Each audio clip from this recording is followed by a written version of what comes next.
रघुवंशाचा तिसरा सर्ग आपण अभ्यासतोय आणि तिसऱ्या सर्गामधला 39वा श्लोक आपण पाहत होतो की त्याच्यामध्ये राजा दिलीपाने यज्वना त्याने यज्ञाची दीक्षा घेतलेली आहे किंवा यज्ञाचं ध्येय धारण केलेला असा जो आहे असा राजा दिलीप हे कालिदासाने विशेषण वापरलेलं आहे. मग यज्ञाची दीक्षा धारण करणे म्हणजे काय, यज्ञ करणे म्हणजे काय, यज्ञ कशाला म्हणायचं, का राजा दिलीप हा फक्त रोज उठून स्वाहा स्वाहा करत होता, थंडीला मध्ये जो अग्नी आहे त्याच्यावरती समिधा किंवा आहुती या देत होता का, काय त्याच्या मागचा अर्थ काय, तर तो अर्थ आपण समजून घेण्याचा प्रयत्न करतोय. जो यज्ञ म्हणजे भारतीय संस्कृतीची ज्याला आपण म्हणूया की मूळ विचारधारा आहे, भारतीय संस्कृतीचं जे अधिष्ठान आहे,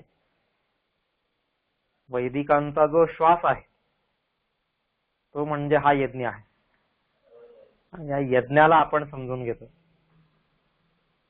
यज्ञाचा अभ्यास करतोय. यज्ञ म्हणजे काय, यज्देव पूजा संगतीकरणम मैत्रीकरणम दानम, यज्ञाची व्याख्या सांगितलेली. यज्देव पूजा संगतीकरणम मैत्रीकरणम दानम, त्याला यज्ञ म्हटलेले. मग त्याच्यामध्ये आपण पाहत होतो की देवपूजा पाहिली आपण,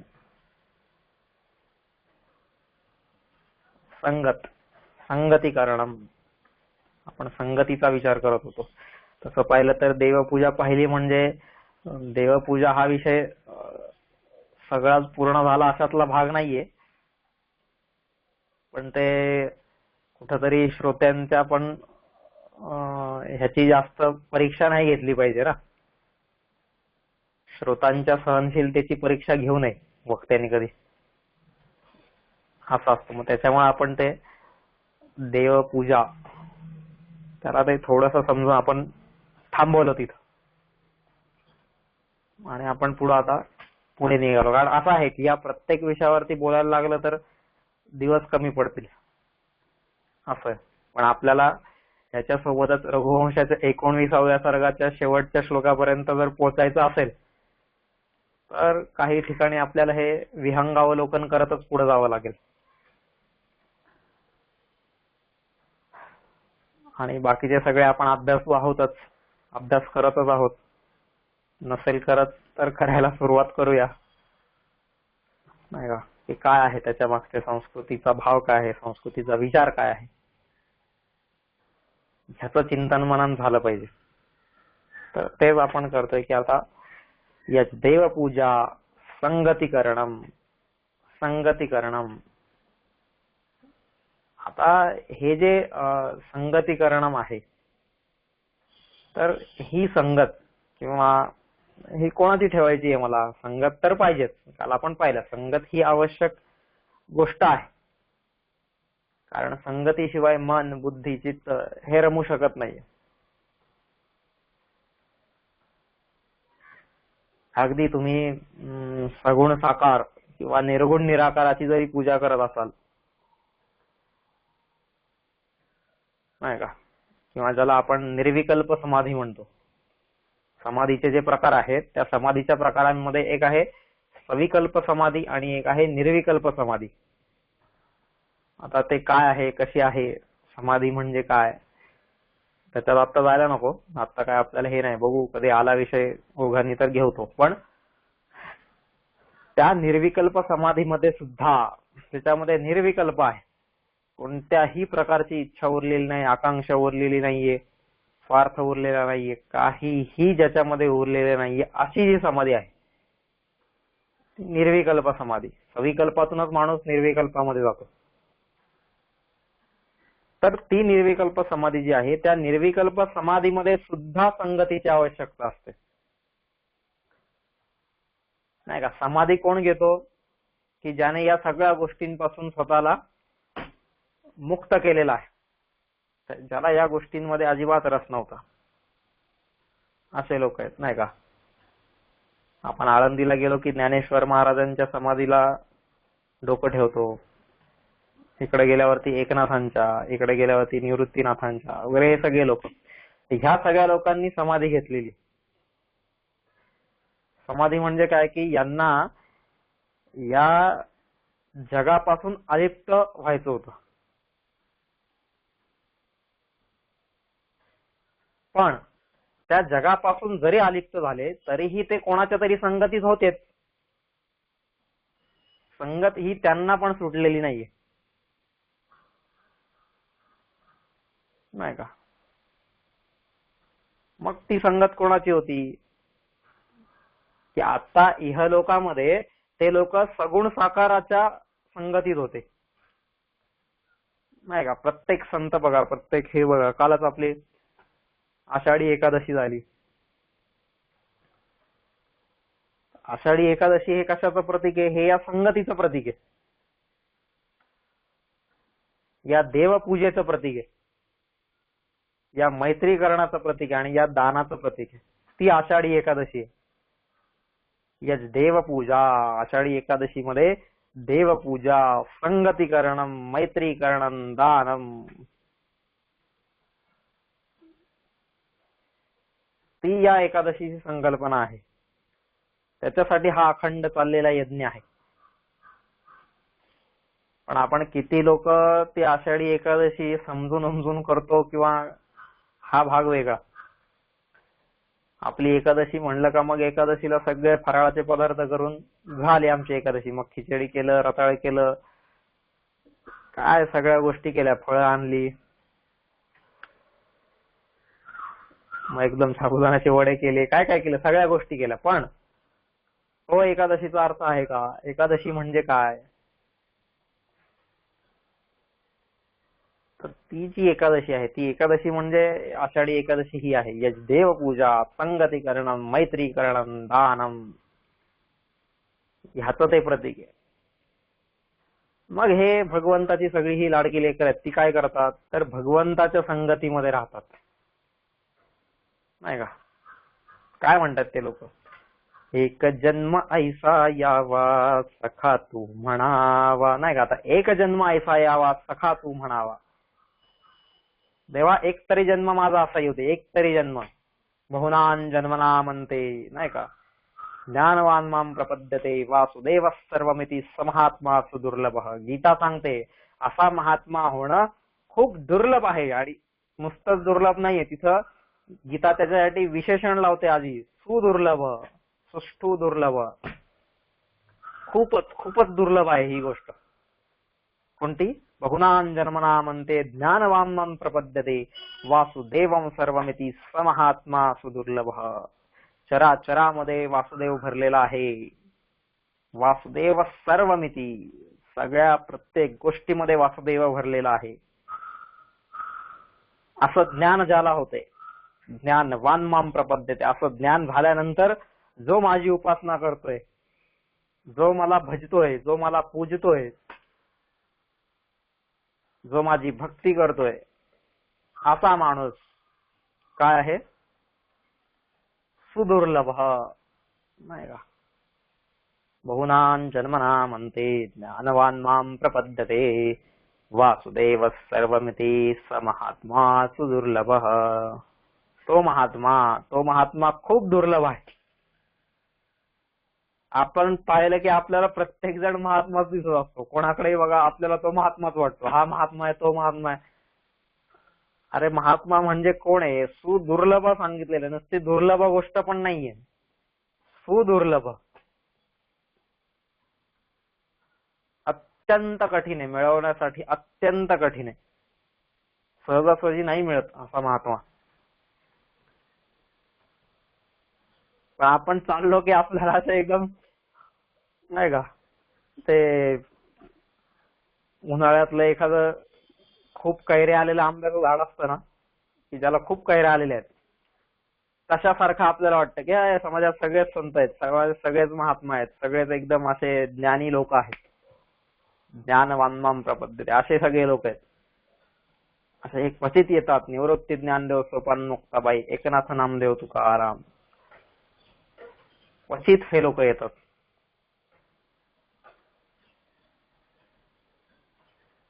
मग हे जे क्वचित लोक आहेत, असे हे सुदुर्लभ महात्मा लोक जे आहेत, ज्यांना गीता सांगते महात्मा सुदुर्लभ, हे दुर्लभ, हे सुदुर्लभ महात्मा जे आहेत, हे सुद्धा काय करतात, त्याच्या संगतीची अपेक्षा करतात. संगत नाही का, कोणाची संगत मी धरायची? सखा तू म्हणावा, एक जन्माईसा यावा, सखा तू म्हणावा. तर ती त्यांची संगत आहे, ती संगत त्यांनी स्वीकारलेली आहे. मला कोणाच्या संगतीत जायचंय, हा खूप महत्वाचा विषय. तेच जर दुर्जनांच्या संगतीत गेलो तर नाही का, आपल्याला माहित नसतं ना समोरचा सज्जन आहे, दुर्जन आहे, संत आहे, ऋषी आहे, कोण आहे, माहित नाही आपल्याला. पण त्या दुर्जनांच्या संगतीत गेलो तर आपलं चारित्र्यच नष्ट होऊ शकतं, आपलं अस्तित्वच नष्ट होऊ शकतं नाही का. दुर्जन हा कसा असतो, बऱ्याचदा आकर्षित करणारा असतो. आपोआप माणूस त्याच्याकडे आकर्षिला जातो, कारण तो जरी दुर्जन असला तरी त्याच्याकडे असे काही गोष्टी असतात की जेणेकरून तो सगळ्यांना आपल्याकडे आकर्षित करून घेतो नाही का. आणि अशा आकर्षित करणाऱ्या दुर्जनापासून मात्र स्वतःला आपण वेगळं ठेवलंच पाहिजे, स्वतःला त्याच्यापासून लांब ठेवलंच पाहिजे नाही का. म्हणजे खूप सुंदर सांगतात शास्त्रकार की दुर्जन परिहर्तव्य विद्या अलंकृतोपि सन नाही का, विद्यया अलंकृतोपि सन, म्हणजे दुर्जन परिहर्तव्यो विद्यया अलंकृतोपि सन मणिना भूषित सर्प.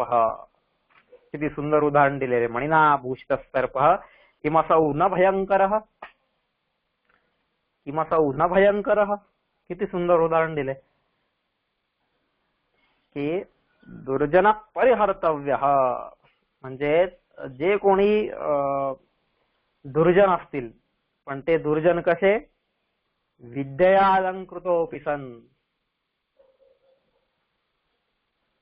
विद्या विभूषित, ज्ञानाच्या उच्च टोकावर पोचलेले नाही का, ज्यांनी सगळ्या विद्या उकळून प्यायलेल्या आहेत,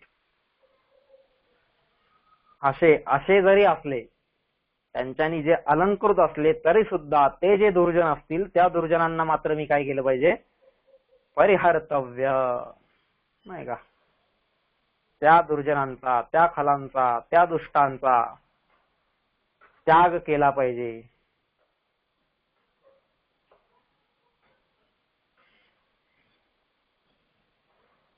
म्हणजे ही सोपी गोष्ट नाहीये. माऊली जे आहेत आपले, तर माऊली काय म्हणतात पसायदानामध्ये, ते तर एक स्टेप ह्याच्याही पुढे जाऊन सांगतायत. इथं तरी म्हटलंय की त्या दुर्जनांचा त्याग केला पाहिजे, ते त्याच्या पुढे जाऊन सांगतात एक स्टेप की त्या दुर्जनांना त्यांचा त्याग न करता जे खळांची व्यंकटी सांडो, तया सत्कर्मी रती वाढो, भूता परस्परे जडो मैत्र जीवांचे नाही का, हे सांगतायत माऊली तिथं. जे खळांची व्यंकटी सांडो, जे खळ आहेत, जे दुष्ट आहेत, जे दुर्जन लोक आहेत, ते नष्ट न होत, पण त्यांच्यातली जी व्यंकटी आहे, खळांची व्यंकटी सांडो, त्यांच्यातला जो दुष्टपणा आहे, त्यांच्यातले जे दुर्गुण आहेत, ते नष्ट झाले पाहिजेत. त्याच्यासाठी प्रयत्न केला पाहिजे. पण आपल्याला आधी कळालं तर पाहिजे की कोण दुर्जन आहे, कोण सज्जन आहे, कोणामध्ये कोणते गुण आहेत, हे ओळखण्याचा विवेक असला पाहिजे की मी कोणाच्या संगतीत गेलो पाहिजे, हा विवेक जागृत ठेवला पाहिजे नाही का. दुर्जन परिहर्तव्य विद्यया अलंकृतोपि सन, किती सुंदर सांगितलं येतं की मणिना भूषित सर्प किमसौ न भयंकर. ते म्हणतात कितीही विद्या विभूषित असा दुर्जन असला तरी सुद्धा त्याचा त्यागच केला पाहिजे, त्याला कधी जवळ नाही घेतलं पाहिजे. काय, ज्या सापाच्या डोक्यावरती मणिना भूषित सर्प, ज्या सापाच्या डोक्यावरती, ज्या नागाच्या डोक्यावरती मणी आहे, असा मणियुक्त नाग काय भयंकर नसतो का कधी? किंवा न भयंकर. ज्या सापाच्या फण्यावरती, ज्या नागाच्या फण्यावरती मणी असतो, तो नाग काय भयंकर नसतो का? नाही, मग मणी आहे, किती सुंदर साप आहे, मग त्याला जवळ घ्या. अरे तो काय भयंकर नाहीये का? कितीही सुंदर मणी त्याच्याकडे असला तरी तो साप आहे, ही गोष्ट लक्षात ठेवा. तसंच दुर्जनाचं आहे. कितीही विद्यालंकार विभूषित असला तो तरी सुद्धा तो दुर्जनच आहे, ही गोष्ट कायम लक्षात ठेवली पाहिजे. आणि त्याच्यामुळे प्रयत्नपूर्वक मला त्याची संगत सोडायची आहे सगळ्यात पहिले.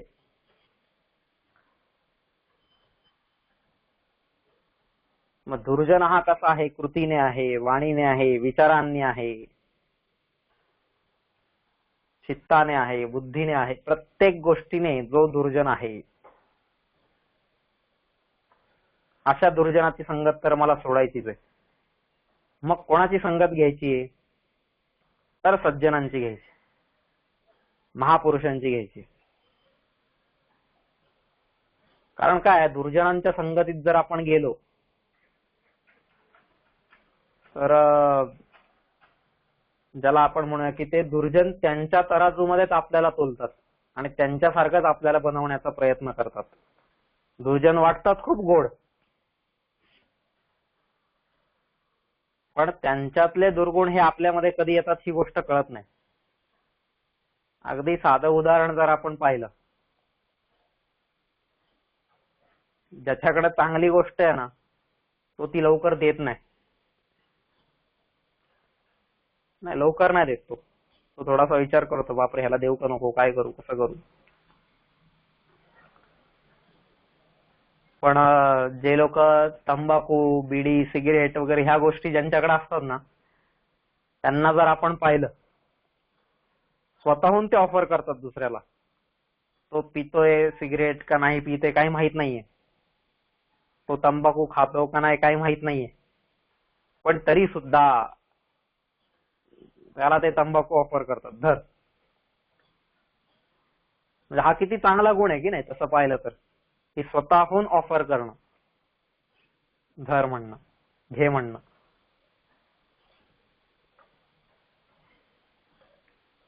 तर आता हा जो आहे हा किती चांगला गुण आहे. आपण किती म्हणू, अरे वा ह्यानी स्वतःने दिली बरं का. मग स्वतः ती पुडी पण देणार तंबाखूची. मग त्याच्यानंतर चुना आहे का, नाही आहे का, बरं दे, चुन्याची डबी पण दे. मग धर, चुन्याची डबी दिली. त्याला मळता येत नसेल तंबाखू, हा मळून देईल त्याला, सगळ्या गोष्टी करेल तिथं. हा, हे सगळे गुण आहेत. पण या गुणांच्या मुळाशी मात्र जो दुर्गुण आहे, वरचे हे सगळे गुण मला चांगलेच वाटतात, पण जो मुळातला दुर्गुण आहे तो तर मी सोडला पाहिजे की नाही. आणि त्याच्यामुळे मला त्या दुर्जनांची संगत सोडली पाहिजे. दुर्जन दिसतात खूप गोड, असतात खूप गोड, वागतात खूप गोड, बोलतात खूप गोड, सगळ्या गोष्टी त्यांच्या छान असतात, पण त्यांच्यातला दुष्टपणा हा जो आहे, त्यांच्यातले दुर्गुण जे आहेत ते ओळखता येणं कठीण आहे. ते ओळखायला शिकलं पाहिजे. नाहीतर काय होतं, ह्या दुर्जनांच्या संगतीत गेलो ना आपण, की आपल्यातले जे गुण असतात ते गुण सुद्धा त्यांना दोषच वाटायला लागतात मग. आणि मग ते सांगतात, अरे नाही नाही हे असं नको वागूस तू. आपण कितीही चांगलं बोलत असलो ना, कितीही नेहमी खरे बोलावे, समजा मी नेहमी खरं बोलतोय, पण मी त्याच्या संगतीत गेलो ना, मग तो मला बुद्धिपूर्वक समजावतो तिथं, अरे असं खरं बोलणं बरोबर नाहीये, ह्याच्यानेच तू मागं राहिलास सगळ्यांपेक्षा. मग तो आपल्याला तिथं शिकवतो ज्ञान. म्हणजे आपल्यातले जे गुण आहेत ते गुण सुद्धा त्याला मग दोषच वाटायला लागतात. आणि त्यालाच नव्हे तर आपल्याला स्वतःला सुद्धा. का? कारण आपण त्याच्या संगतीमध्ये आहे ना.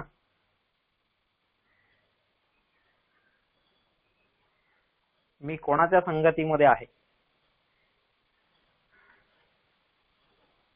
साधी गोष्ट असते. आपण ते आपल्या घरामध्ये आरसा असतो की नाही, जो आरसा एकदम नितळ स्वच्छ सुंदर असा आरसा आहे ज्याच्यावरती एकही डाग नाहीये त्याच्या आरशाच्या काचेवरती, अशा आरशामध्ये जर आपण आपलं प्रतिबिंब पाहिलं तर खूप सुंदर दिसतो आपण. पण तेच जो आरसा असा एकदम ब्लर झालेला आहे, ज्याच्यामध्ये नीट दिसत नाहीये, जो खूप डागाळलेला असा आरसा आहे, आणि त्याच्यामध्ये आपलं आपण रूप बघायला गेलो ना की असं वाटतं बापरे हे कसं दिसतोय मी. साधी गोष्ट आहे की नाही. म्हणजे कोणाच्या संगतीत गेल्यावरती मी कसा होईल किंवा मी कसा दिसेल, मी कसा असेल, त्या संगतीचा खूप मोठा परिणाम असतो.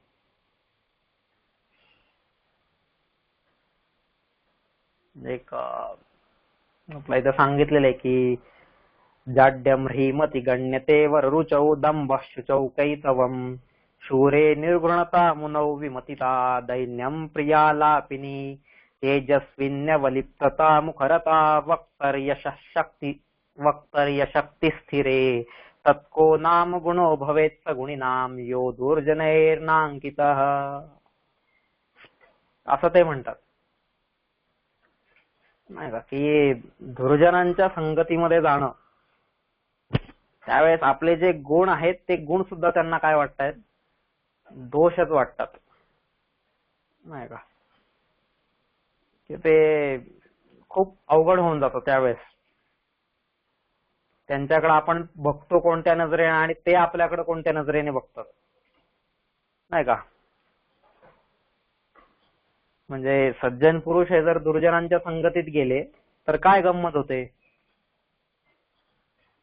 तर त्या दुर्जनांद्वारे या सज्जनांकडे कसं पाहिलं जातं की एखादा समजा ह्रीमती, नाही का, ह्रीमती म्हणजे ज्याच्या बुद्धीने नम्रते खातर, नम्रतेस्तव, नम्रता आहे त्याच्यामध्ये, त्यामुळे त्याने काय केलेलं आहे, लज्जा धारण केलेली आहे ज्याच्या बुद्धीने.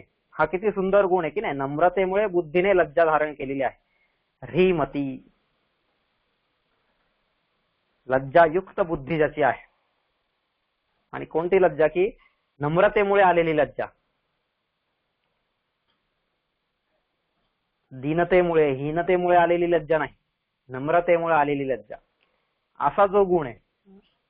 ह्रीमती जाड्यम, पण ती जी लज्जा आलेली आहे त्या लज्जावान माणसाला आहे दुष्ट लोक काय समजतात, जड आहेस तू, जड, जाड्य तुझ्यात भरलेले.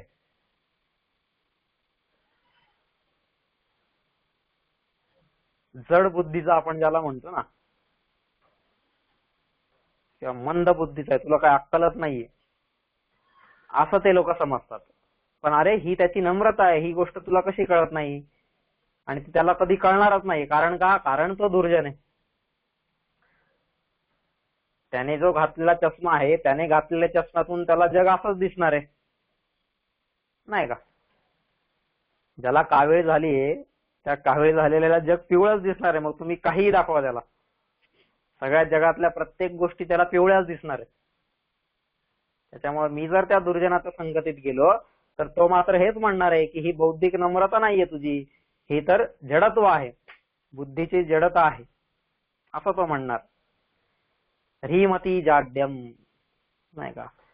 व्रतरुचौ दंभ, तो काय म्हणतो, व्रतरुचौ दंभ म्हणजेच एखाद्या जो सद्गुणी व्यक्ती आहे त्याला जर व्रत वैकल्यांमध्ये जर रुची असेल, एखादं काहीतरी त्याने त्याच्या जीवनामध्ये व्रत उचललेलं असेल, काहीतरी ध्येय उचललेलं असेल, आणि असा पुरुष जर असेल आणि तो त्या व्रतासाठी प्रयत्नरत असेल, तर हे लोक काय समजतायत, त्याला ते लोक दंभ, व्रतरुचौ दंभ म्हणजे पाखंड आहे, दांभिक त्याला समजतात की तू दांभिक आहेस,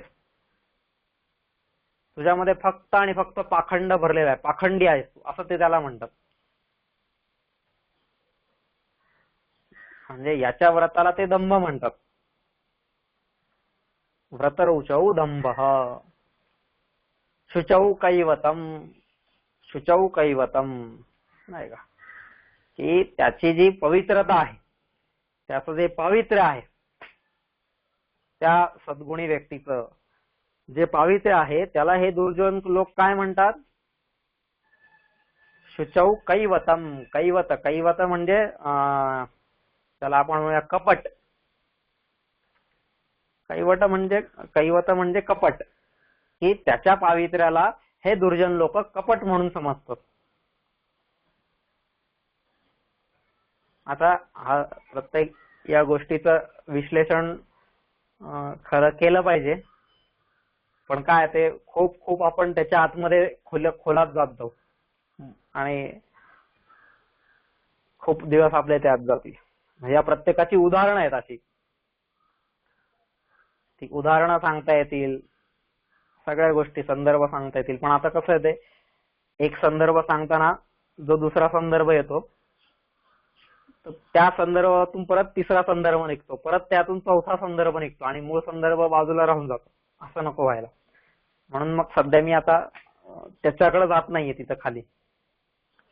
पण तुम्ही समजून घ्या की इथं त्यांना काय म्हणायचंय, त्याच्या मागची काय उदाहरणं असतील, काय लॉजिक असेल, काय विचार असेल.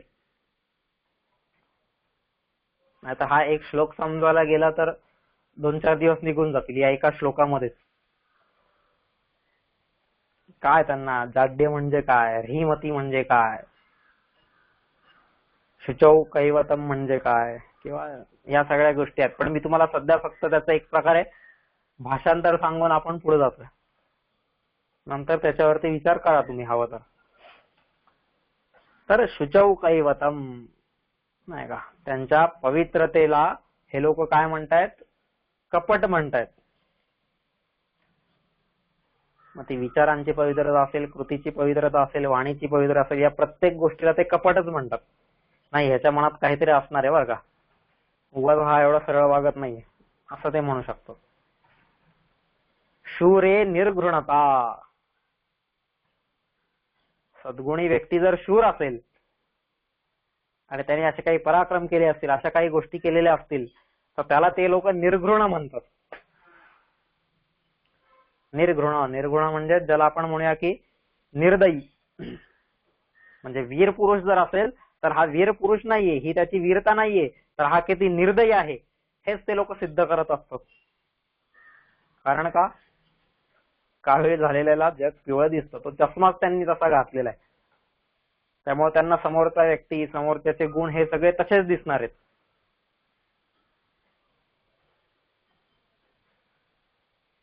त्यामुळं शूरे निर्गुणता, जो शूरवीर आहे त्या वीरामध्ये मात्र यांना निर्दयताच दिसते. बापरे, किती हा निर्दय, असं कोणी मारतं का त्याला? अरे पण त्यांनी कशासाठी मारले, काय आहे त्याचा हेतू, काय आहे, सगळ्या गोष्टी बघ ना. पण नाही, तो त्याला निर्दयी निर्घृण म्हणून मोकळा होऊन जातो, त्याच्यावरती शिक्कामोर्तब करतो. उद्या रामाने रावणाला मारलं, राम किती निर्दयी होता असे म्हणणारे लोक आहे. आणि त्यांच्या समोर काय डोकं फोडणार आपण?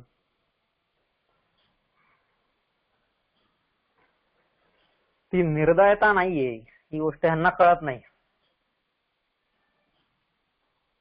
शूरे निर्घृणता. मुनौ विमतिता. मुनौ विमतिता, जे मुनी असतील नाही का, त्या मुनींमध्ये विमतिता. विमतिता, मती म्हणजे बुद्धी, विमतिता म्हणजे बुद्धिहीनता. जे मुनी लोक आहेत त्यांच्यामध्ये बुद्धिहीनता आहे असे हे लोक मानतात.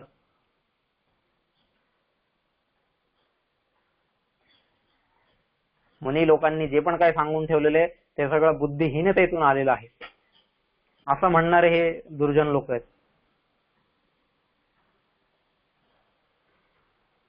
प्रियालापिनी दैन्यम. प्रियालापिनी दैन्यम. प्रियालापिनी दैन्यम म्हणजेच काय, की ज्याच्यामध्ये खूप गोड जो बोलतो, प्रियालापिनी, की जो गोड बोलणार असतो त्याचं गोड बोलणं हे कायम दीनतेतूनच आलेलं आहे, कायम लाचारीतूनच आलेलं आहे असंच त्यांना वाटत असतं.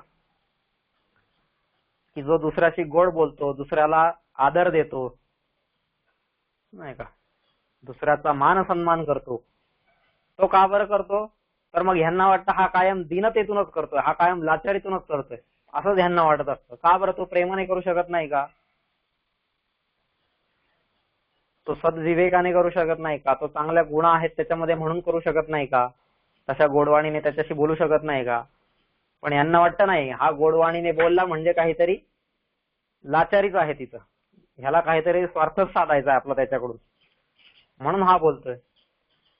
आता याची उदाहरणं बघा तुम्ही, हा सगळी, मी ते एक्सप्लेनेशन नाही करते या श्लोकाचं, फक्त एक भाषांतर मला सांगतोय.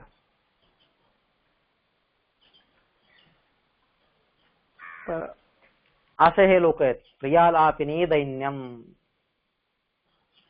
तेजस्विनी अवलिप्ता, तेजस्विनी अवलिप्ता असं त्यांनी म्हटलेलं आहे की जो कोणी तेजस्वी असा व्यक्ती असेल तर अवलिप्तता, त्या तेजस्वी व्यक्तीमध्ये अवलिप्तता, अवलिप्तता म्हणजे ज्याला आपण घमंड म्हणूया, नाही का, अहंकार हे लोक म्हणतात, घमंड म्हणतात, गर्व म्हणतात. अरे त्याची तेजस्विता जी आहे, त्याच्यातला तेजस्विता हा जो गुण आहे, त्या तेजस्विता गुणाला तुम्ही घमंड म्हणणार का?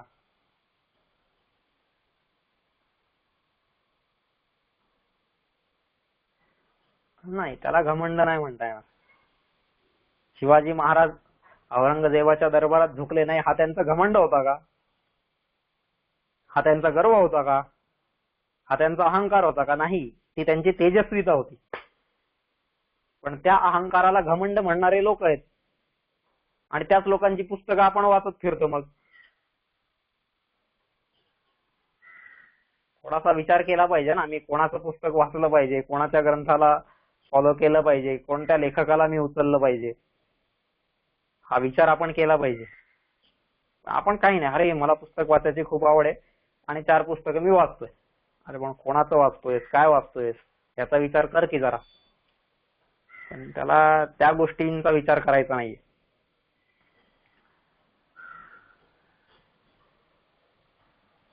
नाही का. म्हणजे हा जो सगळ्या बाजूने जर आपण विचार केला तर ते कधीच, दुर्जनांची संगत ही कधीच चांगली नाहीये, नाही का. पुढे काय म्हणतात ते, वक्तरी मुखरता, वक्तरी मुखरता, जो उत्कृष्ट वक्ता आहे, नाही का, उत्कृष्ट वक्ता जो आहे त्याला ते काय म्हणतायत, त्या वक्ता, त्याच्यामध्ये वक्तृत्व कला नसून ती त्याची मुखरता आहे, असं ते म्हणतायत. त्याला त्यांनी मुखरता असं शब्द दिलेला आहे. आता ही मुखरता जी आहे, ती मुखरता म्हणजे काय, ज्याला आपण म्हणू की दुर्मुखत्वम, असं आपण त्याला म्हणूया. मुखरता म्हणजे दुर्मुखत्व, हा वाईटच बोलतो, सगळ्यांप्रती वाईटच बोलतो. अरे ते उलट त्याचं वक्तृत्व कौशल्य आहे. वक्ता कसा पाहिजे की वक्ता बोलल्यानंतर श्रोत्यातलं चैतन्य जागृत झालं पाहिजे, श्रोत्याला कार्य प्रेरणा मिळाली पाहिजे, श्रोत्याचं कर्तृत्व जागृत झालं पाहिजे, त्याला वक्ता म्हणतात. आणि असा जो वक्ता आहे तो यांना काय वाटतो, मुखरता, दुर्मुखत्व असं त्यांना वाटतं.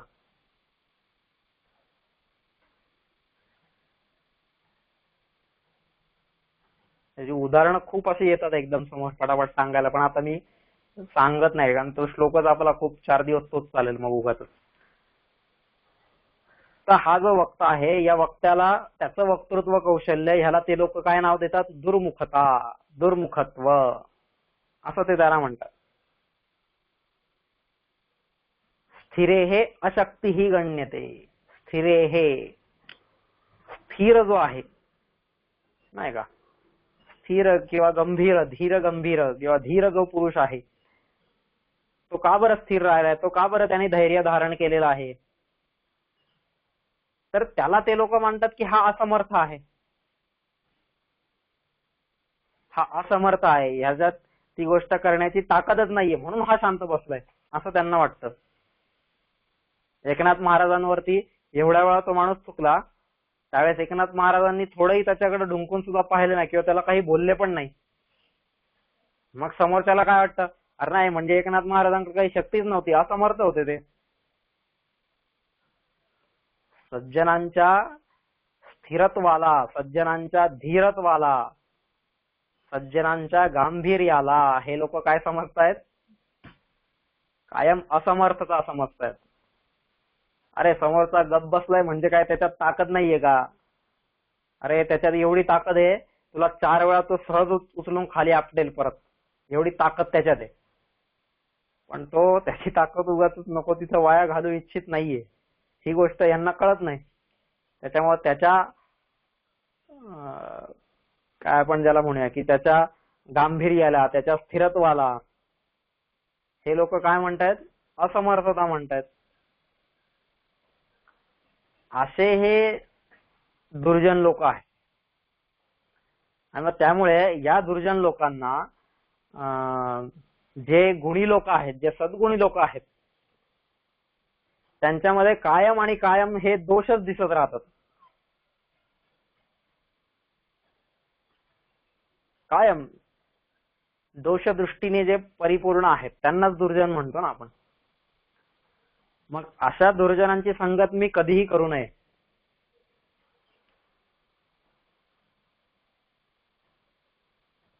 म्हणजे आपल्या इथं महाराष्ट्रामध्ये फटका नावाचा एक काव्य प्रकार आहे. फटका, जसे इतर काव्य प्रकार आहेत आपल्या महाराष्ट्रामध्ये, अभंग आहे किंवा भारुड आहे किंवा ओव्या आहेत किंवा इतर जे काही श्लोक आहेत, त्याच्यासारखा एक फटका नावाचा एक काव्य प्रकार आहे. कविता आहे इतर ते, त्या कवितांमधलाच एक तो प्रकार आहे काव्याचा प्रकार फटका. त्याला फटका म्हणतात. फटका का म्हणतात? कारण त्याच्यातून त्यांनी नकळत फटके मारलेले आहेत आपल्याला त्या काव्यातून, त्याला फटका म्हणतात. आणि ते आपल्या इथं अनंत फंदी नावाचा एक कवी होऊन गेलेला आहे. त्या अनंत फंदींनी फटका लिहिलेला आहे. अनंत फंदींचा फटका खूप सुंदर आहे तो. त्याच्यात त्यांनी या सुरुवातीलाच या गोष्टीचा उल्लेख केलेला आहे. लंडे गुंडे हिरसे तट्टू यांची संगत धरू नको, नरदेहासी येऊन प्राण्या दुष्ट वासना धरू नको.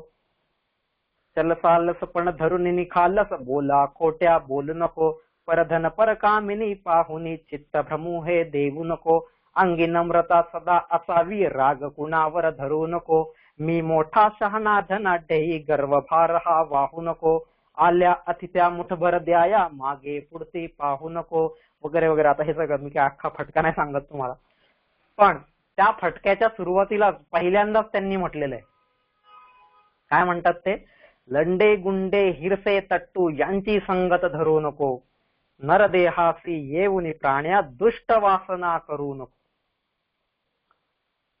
कोणाची मला संगत कोणाची करायची? लंडे गुंडे हिरसे तट्टू अशा लोकांची संगत मला कधीच नकोय.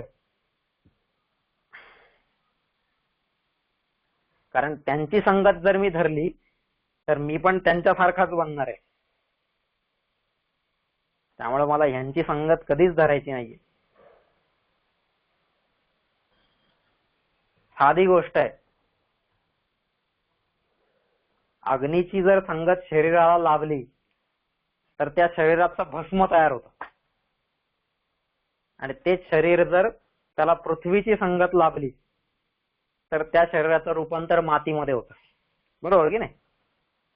शरीर जर जमिनीत गाडलं तर त्याची उद्या माती होणार आहे, पण आज जर ते अग्नीमध्ये जाळलं तर त्याची राख होणार आहे. म्हणजे साध्या गोष्टी आहेत. फार मृत शरीर पण ज्याच्या संगतीत जाईल ते त्याच्यासारखंच बनते. म्हणजे जर मृत शरीरावरती पण त्या संगतीचा परिणाम होत असेल तर आपल्यासारख्या सजीवांच्या चित्तावरती, मनावरती, बुद्धीवरती का बरं त्या संगतीचा परिणाम होणार नाही? तर नक्कीच होणार आहे. म्हणून यज्ञाला मूळ त्यांनी सांगितले संगतीकरणम. ती संगत, मला कोणाची संगत करायची? संगतीकरणम. तर अशी ही जी संगत आहे, असं हे जे संगतीकरण आपण ज्याला म्हणूया, तर त्या संगतीकरणामध्ये कोणाची संगत करणं? समाजामध्ये जर हेच दोन लोक आहेत ना, एकतर दुर्जन एकतर सज्जन आहे, तर मी कोणाची संगत करणं? तर ती कधीही मी या दुर्जनांची संगत करू नये. कारण दुर्जनांची संगत केली तर माझ्या जीवनाचं वाटोळच होणार आहे, हे निश्चित आहे. म्हणजे महाभारताचं युद्ध आपण पाहिलं, काय सगळे एक एक शूरवीर लोक होते, बापरे. भीष्म द्रोणतटा जयद्रथजला गांधार नीलोत्पलम शल्यग्राहवती कृपेण वहनी कर्णेन वेलाकुलम अश्वत्थाम विकर्ण घोर मकरा दुर्योधनावर्तिनी. किती हे एक एक श्रेष्ठ लोक होते सगळे. भीष्म आहेत, द्रोण आहेत, कृपाचार्य आहेत, कर्ण आहे, शल्य आहे, सगळे सगळे खूप शूरवीर लोक होते. अश्वत्थामा आहे. म्हणजे असे वीर योद्धे परत येणे शक्य नाही. आणि हे फक्त वीर योद्धे नव्हते, तर धर्माचे तितकेच जाणकार होते. ह्यांच्या जीवनाकडे पाहून धर्म निश्चित केला जात होता, असे हे लोक होते. पण या लोकांचा शेवट काय झाला? या लोकांच्या पदरी शेवटी काय पडलं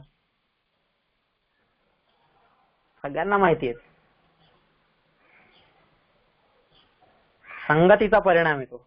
आपण कोणाच्या संगतीत आलो आहोत, नाही का? काल आपण पाहिलंच आहे की गरम तव्याच्या संगतीत जर आला, गरम पृष्ठभागाच्या संगतीत जर आला, तर तो पाण्याचा थेंब कधी उडून जाणार आहे सांगता येणार नाही, दिसणार सुद्धा नाही, त्याचं अस्तित्व सुद्धा राहणार नाही तिथं.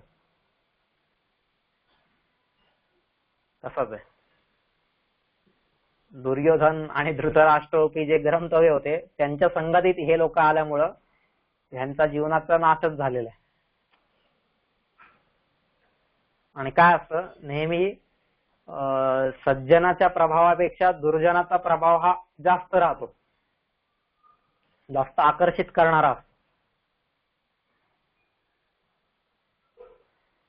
नाहीतर महाभारताच्या युद्धामध्ये इतक्या वेळा कृष्णाने या प्रत्येकाला समजावलेलं आहे. कृष्ण शिष्टाई जर आपण वाचली, संधीला जो गेला होता कृष्ण, त्याचा जर आपण अभ्यास केला, आणि त्याच्या आधी पण बऱ्याचदा कृष्ण यांना भेटलेला आहे, कृष्णाने वारंवार या सगळ्यांना समजावलेलं आहे की अरे कर्णा, ही संगत सोड, पार्टी बदल. पण नाही. भीष्मांना सांगितलेले, द्रोणाचार्यांना सांगितलेले, पण हे प्रत्येक जण तिथं अगतिकता त्यांच्यामध्ये भरलेली आहे. अगतिकतेने लाचार झालेले हे सगळे लोक तिथं दिसलेले आहेत. का? कारण ते यांच्या संगतीमध्ये आलेले आहेत. तर काय काय लोक होते. महाभारताच्या युद्धाच्या सुरुवातीला, म्हणजे ज्यावेळेस अजून युद्ध घोषित व्हायचंच असतंय, त्याच्या आधीच वनामध्ये असताना म्हणतो, अरे तुम्ही जा जरा शस्त्रास्त्र जरा गोळा करा, काही दैवी अस्त्र, देवांचे आशीर्वाद काही गोळा करा. कृष्ण सांगतात, व्यास सांगतात पांडवांना. त्यावेळेस म्हणतात त्याची काय गरज आहे. त्यावेळेस हे लोक यांना समजावतात, अरे त्याची काय गरज आहे म्हणजे एकदा जर हे भीष्म उभे राहिले ना लढायला रणांगणात, सगळीकडे जसं काय नुसता मृत्यूने तांडव नाचवलेला आहे असं चित्र उभं राहील. आणि तू काय आणि तुझी सेना काय, कोणाचं तिथं काही नाव सुद्धा शिल्लक राहणार नाही खाली, असे हे लोक आहेत. 21 वेळा संपूर्ण पृथ्वी निक्षत्रिय करणाऱ्या स्वतःच्या गुरु परशुरामाला हरवणारा हा शिष्य आहे, परशुराम शिष्य भीष्म. साधा सुद्धा नाहीये तो.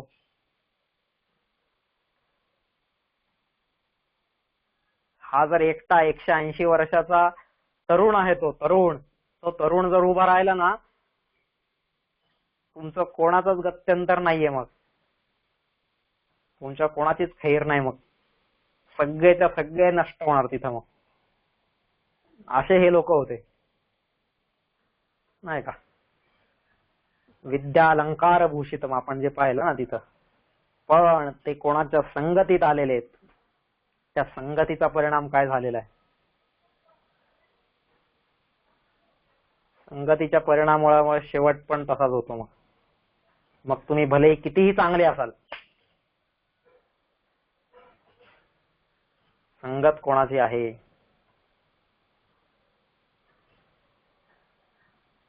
साधी गोष्ट आहे, एखाद्या ठिकाणी काही दुष्कृत्य चाललेले असेल, त्या दुष्कृत्यात तुम्ही स्वतः सहभागी नाहीयेत,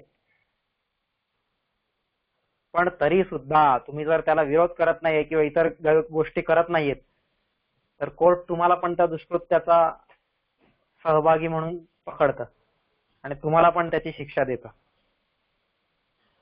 ज्याला आपल्या इकडे न्यायशास्त्राने सांगितलंय की कृते कारिते अनुमोदिते. कृते म्हणजे जो स्वतः कृती करणारा आहे, कारिते म्हणजे जो त्याच्याकडून ती कृती करवून घेतोय, आणि तिसरा अनुमोदिते, जो त्या कृतीला अनुमोदन देतोय तो सुद्धा तितकाच दोषी मानला जातो. मग त्याने तर काय, तो म्हणे मी काहीच नाही केलं, मी फक्त टाळ्या वाजवल्या. अरे तू टाळ्या वाजवणं म्हणजेच काय? तू त्या गोष्टीला अनुमोदन दिलंस की हा मार तू त्याला. त्याने त्याचा मर्डर केला त्यावेळेस तू टाळ्या वाजवत हा मार मार मार मार. अरे मी काही केलंच नाही, पण अरे पण तू त्याला अनुमोदन तर दिलं होतंस की नाही. त्याच्या संगतीत तू आलास, आणि एकदा त्याच्या संगतीत तू आलास की तुझ्यावरती पण तो शिक्का लागणारच आहे. तू त्याच्यापासून अलिप्त राहू शकत नाही. म्हणजे हे पाहिलं या लोकांची महाभारतातली वचनं, की हे लोक म्हणतात की उद्या इतिहास आम्हाला दोषीच ठरवणार आहे, उद्या इतिहास आम्हाला शिव्याच घालणार आहे, उद्या इतिहास आमची गणना ही दुर्जनांमुळेच करणार आहे. हे यांचं रुदन होतं. सगळे भीष्म द्रोण कृपाचार्य वगैरे ह्या सगळ्यांचं रुदन आहे ते करणं, सगळ्याच लोकांचं, की द्रौपदीची साडी ओढतायत, वस्त्रहरण होतंय आणि तरी आम्ही शांत बसलेलो आहे. ह्याचा उद्या इतिहास काय म्हणणार आहे आम्हाला? उद्या इतिहास दोषीच ठरवणार आहे. आज आम्ही कितीही धर्माचे पंडित असलो, धर्मराज, युधिष्ठिर, विदुर, कृष्ण, व्यास यांच्यासारखे जे लोक आहेत ते सगळे ज्या भीष्मांच्या समोर नतमस्तक होतात, असे भीष्म आहेत की ज्यांनी सगळं धर्मशास्त्र, ज्यांनी सगळं नीतिशास्त्र, ज्यांनी सगळ्या विद्या, वेद, उपनिषद जे काय आहे ज्ञान सगळं उकळून प्यायलेले असे जे भीष्म. नुसते रणांगणामध्ये शूरवीर होते असे नाहीये. पण संगत, त्यांनी संगत कोणाची केली? नाही मी या राजसिंहासनाचं रक्षण करणार, मग त्याच्यावरती कोणी का बसून कोणीही काहीही नांगानाच करू, मी त्याच्या रक्षणाची प्रतिज्ञा घेतलेली आहे.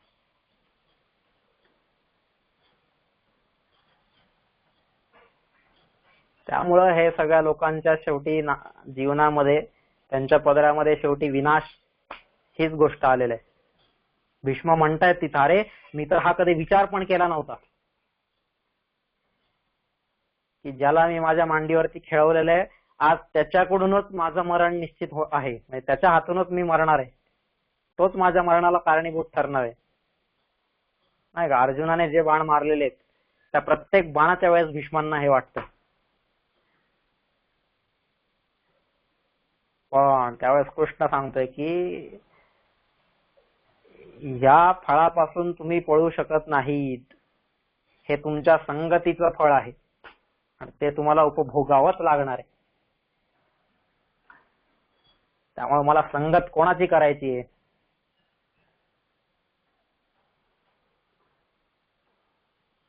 बिभीषणाला काढायला होतं प्रभू श्री रामचंद्र, तो त्यांच्या शरणात आलेला आहे, त्यांच्या संगतीत आलेला आहे. आणि मी कोणाची संगत घेतोय त्याच्यावरून माझ्या जीवनाची उन्नती, माझ्या जीवनाचा विकास, माझ्या जीवनाचं फळ हे निश्चित असतंय.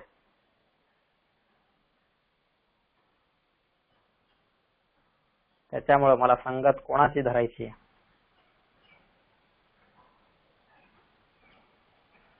मिर्झा राजे जयसिंग असतील, काय झालेलं आहे, संगतीचा परिणाम त्यांच्यावरती काय झालेला आहे, आणि तेच इतर सगळे मावळे असतील त्यांच्यावरती संगतीचा परिणाम काय झालेला आहे.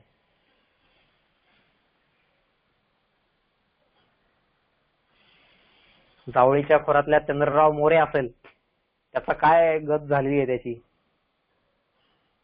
नाही का. थोडासा आपण हा अभ्यास केला ना इतिहासाचा सगळा, तर कळेल संगतीचा परिणाम काय होतोय. ते तानाजी असतील, बाजीप्रभू असतील, सूर्याजी असेल, बहिर्जी नाईक असेल, हिरोजी फर्जंद असेल, हे सगळे जे लोक आहेत, मुरारबाजी देशपांडे असतील, किती हे लोक आहेत सगळे, हे सगळे लोक पाहिले तर या सगळ्या लोकांच्या जीवनाचं सोनं झालेलं आहे. आज इतिहास यांचं आदराने नाव घेतोय का? कारण हे सगळे लोक कोणाच्या संगतीमध्ये आलेले आहेत.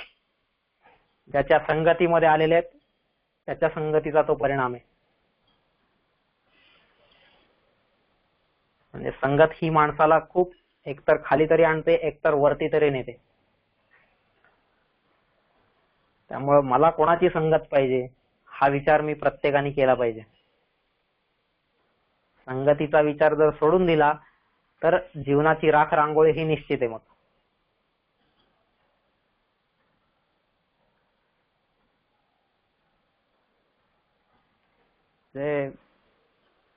खूप अशा गोष्टी आहेत संगतीच्या. आपण जर त्या संगतीवरती विचार करायला लागलो ना, त्याच्यावरती दिवस कमी पडते. कोणाची संगत करावी, कोणाची संगत करू नये, आणि ते संगतीकरण उभं राहिलं पाहिजे या यज्ञामधून. यज्ञ हा कशासाठी आहे? त्या संगतीकरणासाठी आहे. यज्ञाच्या मुळाशी ती संकल्पना आहे. यज देवपूजा, त्याच्यातून देवपूजा उभी राहिली पाहिजे, त्याच्यातून संगतीकरण उभं राहिलं पाहिजे. नुसतं स्वाहा स्वाहा करून, नुसतं 4 फुलं वाहून देवपूजा होत नाही. नुसतं स्वाहा करून संगतीकरण उभं राहणार नाहीये. त्याला यज्ञ म्हणत नाहीयेत. आज आपल्या इथं बघतो, समाजामध्ये फिरतो आपण ना, असे मोठमोठे बॅनर लावलेले असतात. आमका आमका माणूस इकडं आमका आमक्या ठिकाणी यज्ञ करतोय, इतक्या दिवसाचा यज्ञ आहे, तितक्या दिवसाचा यज्ञ आहे. त्या काही गोष्टी असतील, पण तो यज्ञ करतोय म्हणजे फक्त कर्मकांड करायला बसलेला आहे तिथं. त्या कर्मकांडामागचा अर्थ मात्र विसरून गेलेला आहे. विसरून गेलेला आहे किंवा लक्षात असेल तरी त्याला त्याच्याशी काही घेणं देणं नाही. त्याला कीर्ती कमवायची, त्याला पैसा कमवायचा आहे, त्याला प्रतिष्ठा कमवायची, नाही का, पद पैसा प्रतिष्ठा, ह्याच्यासाठी तो चाललेला खेळ आहे सगळा. ह्याच्यासाठी चाललेलं ते कर्मकांड आहे. यज्ञाचं काय स्वरूप झालेलं आहे आज, आणि ते यज्ञाच्या स्वरूपाला पुन्हा आपण पुनर्जागृती केली पाहिजे, नाही का. जे युरोपियन लोकांनी रेनेसा, पुनर्जागृतीचा काळ, तसं आता आपण सुद्धा या पुनर्जागृतीकडे वळालो पाहिजे. काय आहे पुनर्जागृती, याचा विचार आपण केला पाहिजे. संगतीकरण, हे संगतीकरण झालं पाहिजे.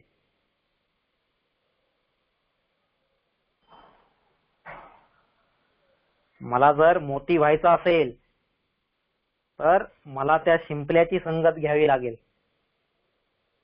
तरच माझं रूपांतर मोत्यामध्ये होणार आहे. असा शिंपला शोधला पाहिजे. त्याच्यासाठी स्वाती नक्षत्र आलं पाहिजे. स्वाती नक्षत्रात त्या शिंपल्यामध्ये तो पावसाचा थेंब पडला पाहिजे, तर त्याचं मोत्यात रूपांतर होणार आहे, असं कवी सांगतोय.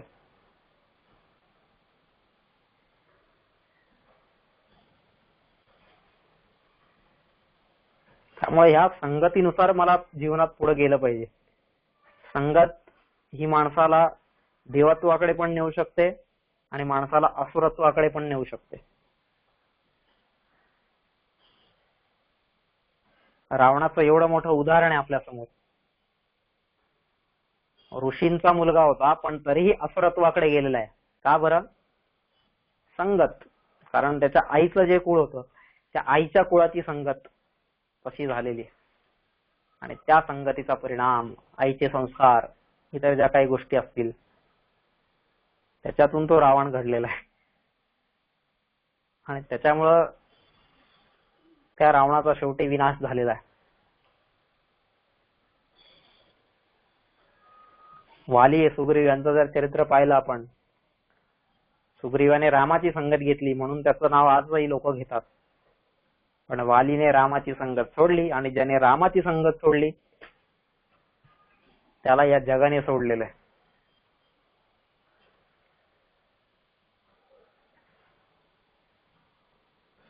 हा थोडासा विचार आपण केला पाहिजे तिथं. संगत का महत्वाची? महाभारताच्या युद्धामध्ये ऑफर असते तिथं अर्जुनाकडे की तुला यादवी सेना पाहिजे, सशस्त्र असलेली यादवी सेना का निशस्त्र असलेला कृष्ण पाहिजे. त्यावेळेस अर्जुन म्हणतोय मला निशस्त्र असलेला कृष्ण पाहिजे, मला ती यादवी सेना नकोय, मला हा कृष्ण पाहिजे. त्यावेळेस दुर्योधन एकदम आनंदित होऊन घरी येऊन सांगतो इकडे सगळ्यांना, शकुनी, कर्ण, दुःशासन वगैरे त्याचे काही सगळे चांडाळ चौकडे होते त्यांना सांगतोय तो, अरे तो अर्जुन किती मूर्ख होता. त्याच्या समोर 2 ऑप्शन होते, तुला सैन्य घ्यायचंय का कृष्ण घ्यायचाय निशस्त्र असलेला. त्यांनी निशस्त्र असलेला कृष्ण मागितला, त्याला अकलीचा भागच नाहीये. हा इकडे घरी येऊन त्याची अक्कल काढतोय. पण ज्या दिवशी 18व्या दिवशी जेव्हा युद्ध संपलं, विव्हळत पडलेला तिथं दुर्योधन असेल, त्यावेळेस त्याच्या मनात आले असेल कुठेतरी की अरे नाही नाही नाही, अर्जुन हा मूर्ख नव्हता, शेवटी मूर्ख मीच ठरलो. हा विचार त्याला कुठेतरी तेव्हा आला असेल. संगत कोणाची धरली पाहिजे. साधी गोष्ट आहे, जात्यामध्ये आपण जेव्हा पीठ म्हणजे दळण दळतो, ज्या धान्याचं पीठ होतंय ते सगळं धान्य हे जात्याच्या त्या 2 दगडांच्या मध्ये आलेलं असतंय, त्याच्यामुळे त्याचं पीठ होतं. पण त्याच्यातले जे काही दाणे असतात ना, ते जात्याचा जो दांडा असतो त्या दांड्याजवळ जाऊन अडकतात तिथं, म्हणजे दांड्याला धरून ठेवतात ते, असं आपण म्हणूया. तर ज्यांनी त्या जात्याच्या दांड्याला धरलेलं आहे ना, ते कधीच नाश पावत नाही. पण ज्यांनी तो दांडा सोडला जात्याचा, ते मात्र भरडलेच जाणार आहेत. मग त्यांच्या जीवनात मात्र फक्त आणि फक्त भरडणंच उरलेलं आहे. त्या जात्याच्या खुंट्याला धरून राहिले पाहिजे, जात्याच्या दांड्याला धरून राहिले पाहिजे, त्याची संगत कायम ठेवली पाहिजे.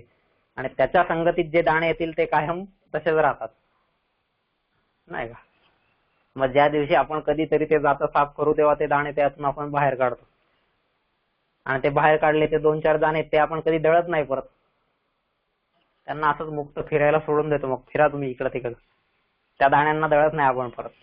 म्हणजे ज्यांनी त्या भगवंताची संगत धरलेली आहे त्याच्या जीवनाचा कधीच नाश होत नाहीये. मग त्यामुळे माझ्या जीवनात संगत कोणाची पाहिजे हा विचार मी प्रत्येकाने केला पाहिजे. संगतीकरणम यस देवपूजा संगतीकरणम, ते संगतीकरण झालं पाहिजे. त्याच्यासाठी हा यज्ञ दिलेला आहे. यज्ञ ही संकल्पना त्याच्यासाठी, एकतर मी तशा लोकांच्या संगतीत गेलो पाहिजे, किंवा जर मी तसा असेल तर इतरांना माझ्या संगतीत आणलं पाहिजे. संगतीकरण, त्या इतर जे लोक आहेत त्यांना आपल्या सोबत घेऊन आलं पाहिजे.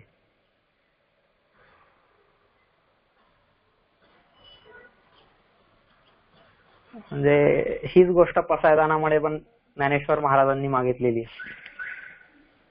दुरितांचे तिमिर जाहो विश्वस्वधर्मे सूर्ये पाहो, जो जे वांछिला तो ते लाहो. दुरितांचे तिमिर जावं असं ते म्हटलेलं आहे. त्याचं कारण हे की त्यांना पण ही संगत लाभो. किती या लोकांचे महान विचार होते आणि अशी आपली संस्कृती उभी राहिलेली. उगाच जगाच्या पाठीवर एवढी सगळ्यात श्रेष्ठ अशी संस्कृती नावारूपास आलेली नाहीये. तिचा पाया इतका मजबूत आहे, पण तो आपण समजला पाहिजे आणि आपले खांदे तितके मजबूत केले पाहिजेत का मी त्या संस्कृतीला पुढे वाहून नेईल, नाही का. कमकुवत खांद्याच्या बैलांच्या मानेवरती कधीच जुकाट टाकत नाही माणूस. त्याला माहिती, अरे ह्याला जुकाट टाकलं याच्या खांद्यावरती मोठी मोठी ढेकळं निघायच्या ऐवजी हात त्या ढेकळांमध्ये गाडून जाईल का काय शंका आहे, असं होऊ शकतं. त्यामुळे मजबूत खांदे करून या संस्कृतीचं वहन मी केलं पाहिजे.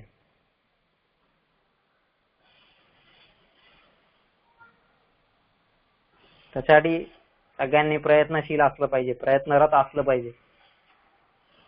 त्याच्यासाठीच चाललेला आपला हा एक छोटासा प्रयत्न आहे की जेणेकरून त्या संस्कृतीला समजून तिच्यामध्ये पुढे जाण्याचा आपण विचार करतोय, नाही का. संस्कृतीला समजण्यासाठी आपण या रघुवंशाचा अभ्यास करतोय.